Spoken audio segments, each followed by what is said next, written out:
chamaram, era o Júlio Pacello, né, que fazia aqueles livros de arte, e eles me chamaram para fazer um texto crítico. E quando eu vi aqueles objetos, eu peguei um, falei, poxa, bom, vou levar para casa. Eu peguei um daqueles em branco que tinha mais faixas, né, e levei para casa, pô, mas isso aqui não dá para fazer crítica, né, tem que fazer um poema aqui. Mas a ideia era uma crítica, né.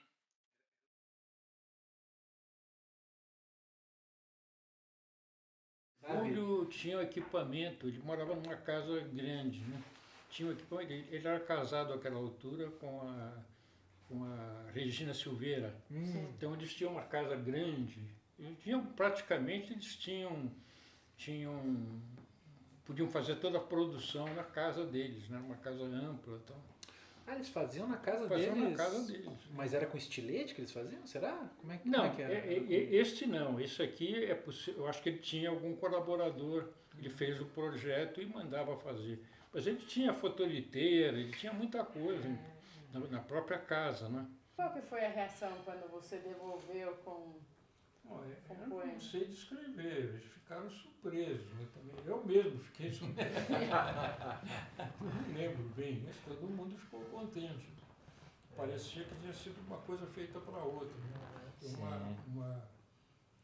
A gente sempre assim deu respostas assim um para o outro. Quando fizemos especialmente a Caixa Preta, né, que tinha muitos objetos, né? Uma coisa sugeria a outra. Né? Claro. E todos esses formatos, então, o Júlio criou os formatos em branco, assim, não tinha nada, Eram coloridos, né? Eram coloridos. Eles eram coloridos em serigrafia. Sem nenhuma palavra, né? Sem palavras. Sem palavras. São objetos mesmo que eles chamam. Só os objetos. Então, depois que eu fiz os primeiros já tinham um molde, eram o mesmo formato, com um número maior de linhas. Né? Então eu fiz aquela série abre, usando esse contexto. E depois ele criou outros, vários. Eu pedia para ele e me mandava uma série de objetos em branco. E eu pegava, eu geralmente passava com um papel vegetal? Não, com papel de linhas cruzadas, né? Sim, quadriculado. Quadriculado, eu fazia primeiro no quadriculado. Ah, é verdade, tem umas fotos, né? Dos esboços em papel quadriculado. Porque é mais fácil ali calcular as letras, né? A dimensão das letras. Interessante. Então teve primeiro um cálculo ali, foi feita uma coisa matemática. E não era, né? Porque você tinha aquele objeto em branco, e o que você vai pôr lá? Você não sabia. Não é, quer dizer, tem o lado matemático que você tem que se confrontar com a fisicalidade daquilo. Você tem um certo número de letras, você dispõe de conformidade com o objeto, com a forma, o que você vai pôr ali é um desafio. Né? Eu francamente não sei como é que eu fiz isso.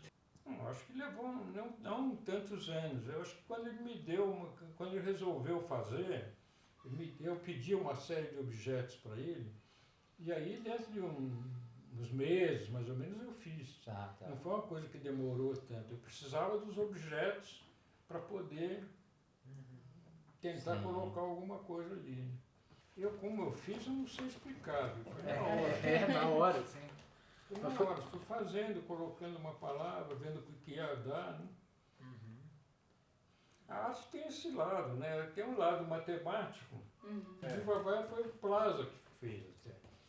Foi ele? Porque a gente fazia, ele que pegou, deu essa forma para o Viva Vai. O Viva Vai, esses mais que contém maior número de palavras, esse eu fiz. Agora, o Viva Vai já foi uma ideia dele. Né? No fim, sabe o nome dos dois, tá bom, assim. Né? Mas o Viva Vai é como letra e música, né? Sim. O objeto é todo Plaza, não dava palpite. Eu recebia o objeto em branco e colocava as palavras. Sim. Eu avisei para ele que tinha uma letra que devia ser diferente. Né? Eu sugeria que usasse de possivelmente as complementares. Nesse caso não, ele pôs amarelo. Né? Agora eu não indiquei para ele a cor que ele devia usar. Naturalmente eu queria que fosse Certamente a gente trocava ideias numa outra coisa, mas Sim. quem, o senhor das cores era ele. Né? Tá, A parte tá. das artes plásticas eu não ia discutir com ele. É, Mas eu acho que quando o Plaza chegou ao Brasil, as coisas já estavam postas, né? Da arte concreta, a arte neoconcreta, os trabalhos da Lígia, Hélio, e os trabalhos do Cordeiro, do pessoal do grupo daqui. Porque ele tinha um quadro pronto, ele podia tomar conhecimento de tudo isso. Né? Ele teve uma primeira edição, depois teve a edição da Brasiliense, não é? Depois aqui o Vanderlei aqui, que é um. Pode depor, hein? Dá o depoimento. Tem tido público, você acha? Porque a poesia hoje é um item assim. Um item meio marginalizado, né? Onde uma bolha dentro de uma bolha, dentro de uma bolha, dentro de outra bolha, dentro de outra bolha. Né? Eu acho que nós vivemos numa uma época invenção. em que houve também uma quantificação da informação que mudou os próprios rumos da comunicação poética. Né? Eu acho que, na verdade, quem assumiu o papel de poeta nessas coisas são os poetas da música popular. Né?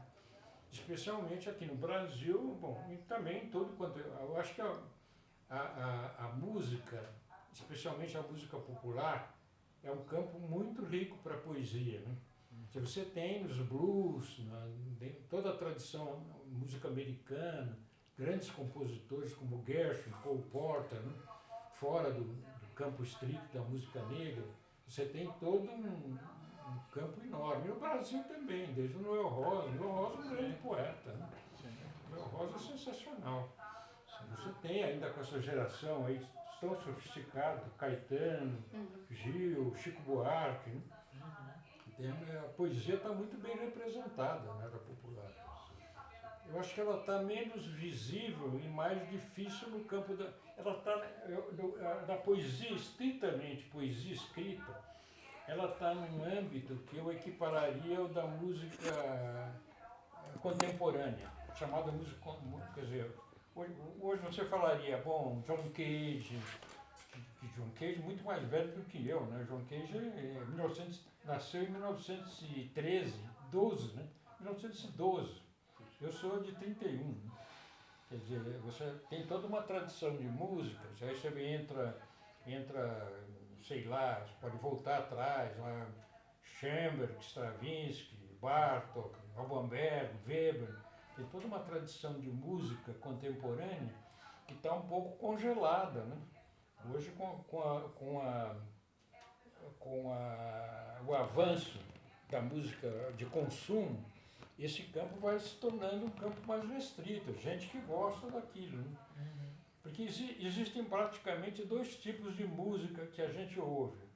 Não é? Tem a música popular, que é a música mais corporal, mais envolvente no sentido de você ter uma reação. Então você vai ouvir, não é,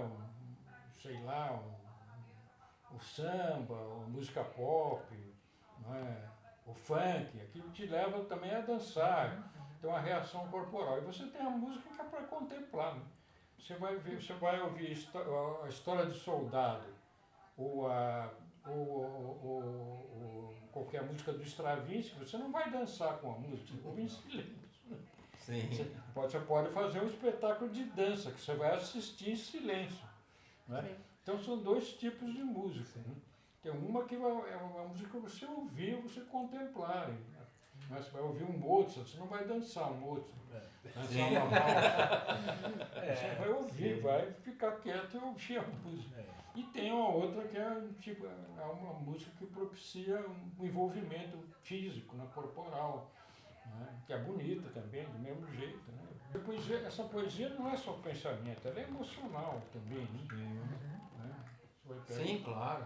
Pega um Fernando Pessoa, né? O poeta é um fingidor, finge tão completamente que chega a fingir que é dor a dor que devera sempre. E os que leem o que escreve, na dor lida, sentem bem, não aquela que ele teve, mas só que eles não têm. É um negócio, né? É profundamente emocional. Claro. O ideal é ter as duas coisas, nem É. sempre você consegue. Tem o Há coisas que são exercícios formais, que são coisas que você faz para você aprender mesmo, para você Sim. se mexer, né? Estudar. Muitas coisas que você publica mesmo são antes exercícios, né?